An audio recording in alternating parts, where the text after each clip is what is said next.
Dr. Ben Newman, and I'm a coronavirus scientist, and I'm going to try to answer questions. This next question's a doozy. Yeah, this is from Amy, and Amy always asks really awesome, very sciencey, detailed questions. The question is that about that paper that you may have heard about. So this was the initial finding that there were 9 cases and of people who had this disease called thrombocytopenia, which is basically when all your platelets, so your platelets are there to help clot blood. They do so much more, but we'll put our blinders on and say no, they're only here to clot today. Yeah, forget about all that inflammation stuff and all that other stuff they can do. And so what you get in that is that you get blood clotting all over the place, so like little strokes and various blood clot problems. And when somebody looks at your blood, it's not that you've had like something bad happen in a place where you've developed a clot. It's that you have no more platelets left in your blood. It's not no more, but it's a very drastically reduced level. And so that's the version of thrombosis that was associated with some of the both the AstraZeneca and the Johnson & Johnson. And so then the paper that she's talking about is actually where they figure out what might be the answer. Now, it's still kind of preliminary because that paper had 9 people, and there were a couple other papers that came out around the same time. I think there were 3, and they were all small, really small. But what they showed is that the people that had these bad reactions had a thing called an autoantibody, which is like an antibody you've made against something that's a normal part of you.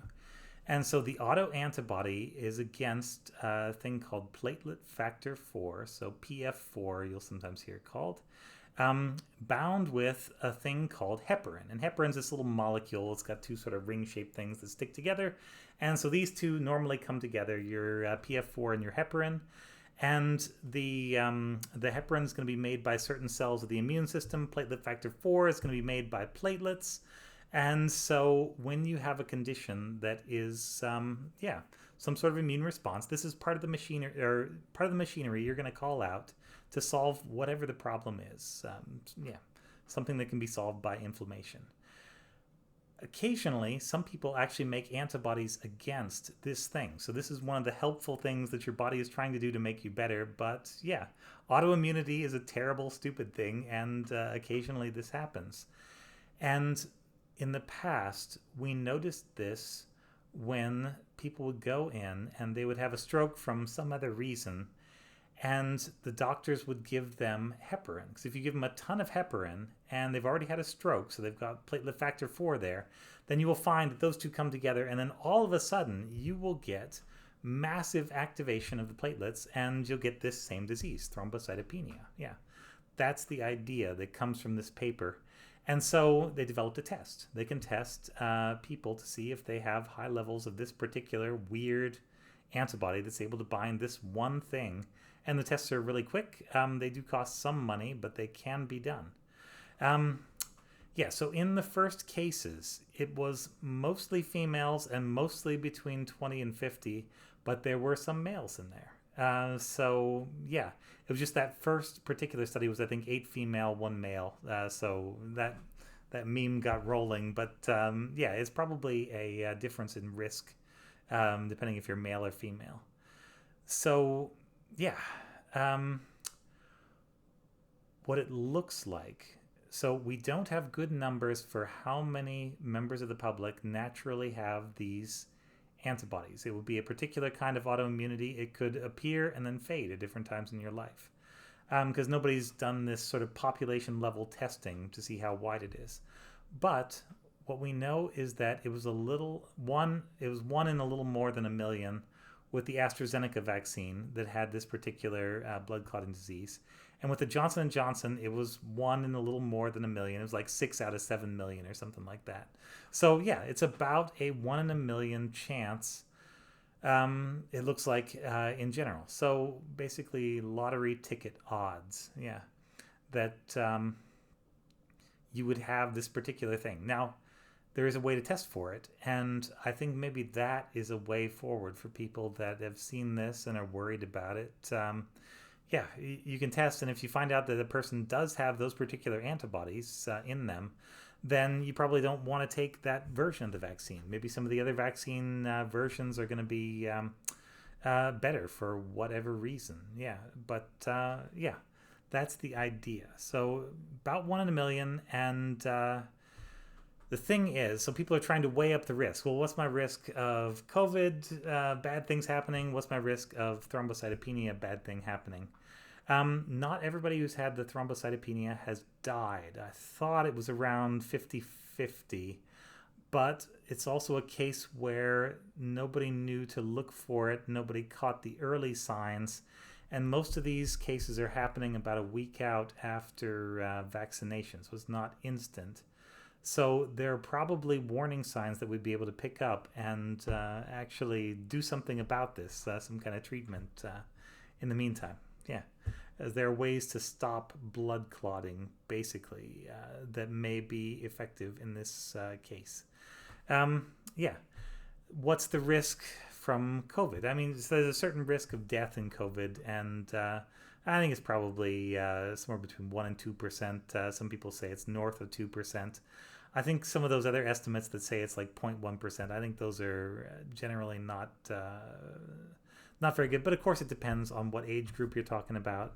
If it's a bunch of kids, you're going to have a lower death rate than if it's a bunch of older people in a nursing home. So, yeah, in a sense, don't get it because bad things happen. But most of the symptoms in COVID are actually associated with blood clotting. So COVID toes, where your toes feel like they're, sort of on fire and really painful. That's little tiny blood clots all down your toes. Bunch of them. Yeah, kind of like thrombocytopenia. Just a lot of the damage in the heart, the damage in the brain seems to be connected with activated macrophages.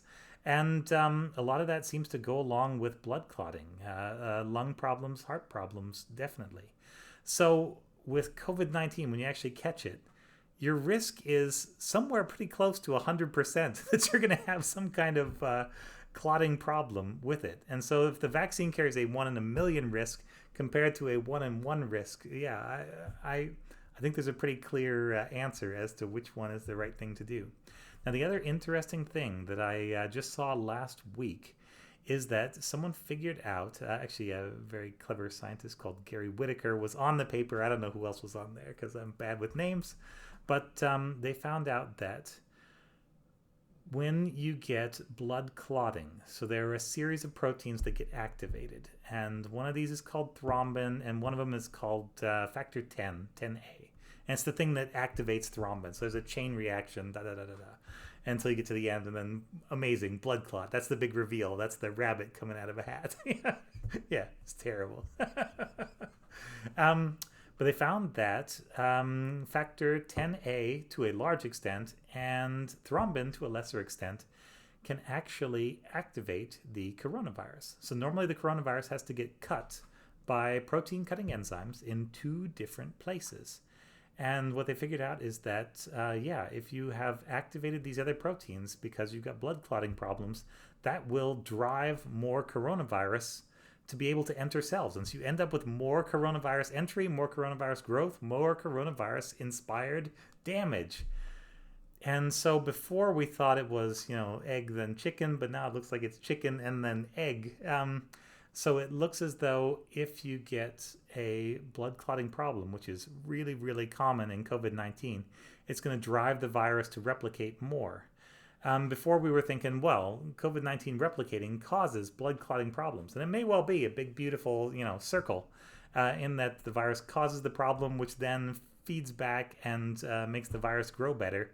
And that would be terrible. And also a really good reason to get vaccinated, because if there is an evolutionary pressure that basically rewards the virus for causing blood clots incidentally, through a many-step process, then what you're going to see over time is that those viruses that cause blood clots are going to be grow to higher amounts and potentially be spread more widely. So yeah, that's terrible.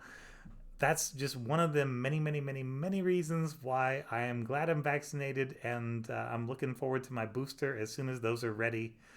Because yeah, it's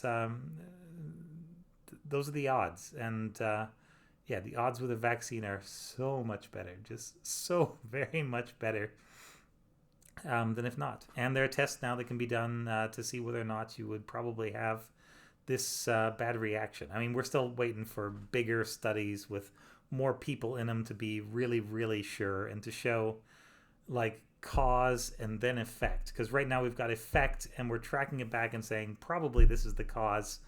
Yeah, really, for good science, we want to make sure we can go the other way and that it still works out. So it's not just correlation. But I think this is a pretty good explanation. I think it's probably going to pan out. So there you go. It's a long question. I didn't even read the whole question to everybody, but it's a good question, and this is a long answer. So yeah, that's what you get. Yeah, it's a fascinating paper. There is a link to the paper there in the question, and yeah, it's fairly accessible. I found it fairly accessible, even though I'm not a medical person by any stretch. So there you go. Thanks very much. This has been Ask Dr. Ben.